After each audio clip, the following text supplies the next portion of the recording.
honestly can't believe this. The Raiders are 2-0 on the season after going into Pittsburgh and defeating the Pittsburgh Steelers by a final score of 26-17. Now, this is obviously a very historic rivalry. You know, obviously going back to the 70s, the Raiders and Steelers have always hated each other, and, you know, they're pretty equal in terms of their success. You know, recently, you know, I feel like whenever the Raiders play them, you know, the Steelers might win, and then the Raiders win the next one, and then so on. You know, it's a very good matchup. But the Raiders are 2-0 on the season, and they're looking like a very scary team. Derek Carr is looking like one of the best quarterbacks in the NFL, honestly, in my opinion. And I think, you know, this game was very stressful as well because, you know, the Raiders' offense at the beginning really couldn't get it to go. Darren Waller wasn't getting targets. Derek Carr, you know, obviously wasn't really able to get touchdowns. I mean, it was 9-7 at half, showing that the Raiders only had field goals in the first half. And then, you know, they were able to score in the second half. But, yeah, I mean, you know, you look at also Derek Carr didn't have all of his resources. You know, Josh Jacobs wasn't in the game. He was out. So they had limited resources at running back. Kenyon Drake and Peyton Barber shared some rushing attempts. But, yeah, I mean, really good highlights in this one. Like I said, it was 9-7 at half. Najee Harris did pretty good for the Steelers. Big Ben threw an interception. I mean, the Raiders' defense has looked a lot better. It has looked significantly better than last year. It's almost surreal how big of a change it's been. I mean, Trayvon Mullen got intercepted. Ben Roethlisberger pretty early on, which was good. And Derek Carr also was shaken up on the touchdown pass to Foster Moreau, which was the Raiders' first touchdown.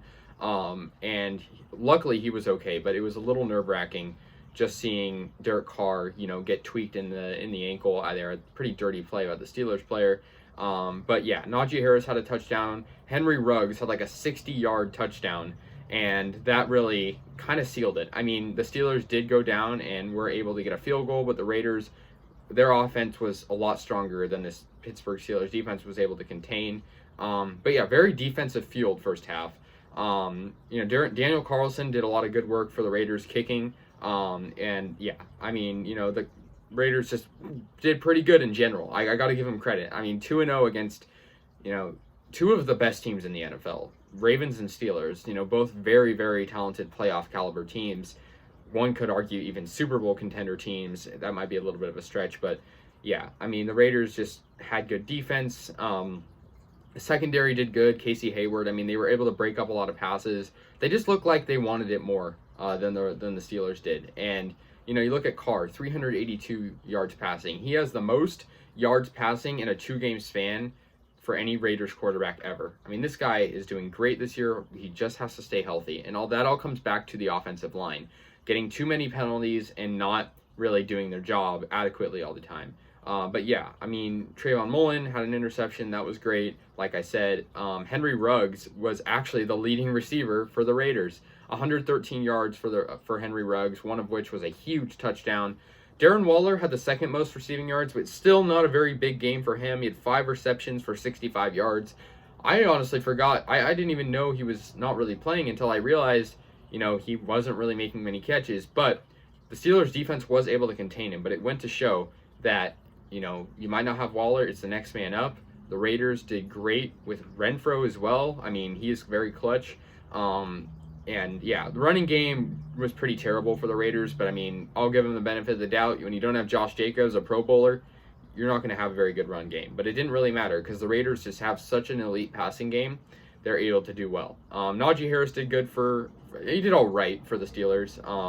You know, he had a touchdown. But, I mean, yeah, it was a good game for the Raiders. 26-17. I just can't believe that we're 2-0. I did not expect this at all. We're going to play Miami next game. And Miami currently is losing 35-0 to Buffalo. And Tua Tagovailoa is injured. So I'm pretty confident the Raiders are going to move to 3-0. I'm crossing my fingers. But yeah, 26-17. We win on the road in Pittsburgh. It's not easy to do. And the Raiders did it great.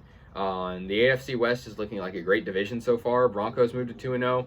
Chargers and Chiefs are yet to play, but the division is still undefeated. So, let me know your guys' thoughts. I am ecstatic with the fact that the Raiders are 2-0 on the season. We're going to head and play Miami next game and hopefully get the win. 26-17. I just can't believe that. Great for fourth quarter for the Raiders. 10 points in that quarter. And yeah, we scored in every single quarter as well. The Steelers weren't able to do that. So let me know your guys' thoughts. I'll see you guys later. And yeah, go Raiders.